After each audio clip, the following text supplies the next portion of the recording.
ချပါဘူးချစ်သမီးလေးရင်ရကြတဲ့တပါဝဲမှာဖေဖေလည်းတနေ့မှမပြောဘူးလေတတိယတိုင်းမဲ့သမီးလေးကိုလွမ်းနေပြန်လာခြင်းပေမဲ့လေပြန်ခွင့်မသာတဲ့ဖေဖေဖြစ်ပါလေချစ်သမီးလေးသိစေခြင်းစမ်းပဲစီချာနေတော့လေ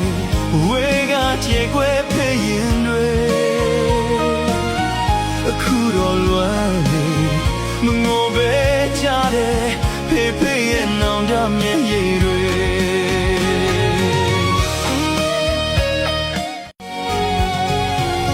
ဝေကနေပူဆွေးစိတ်မချပါဘူးချစ်သမီးလေးရင်ရကြတဲ့တပါဝဲမှာ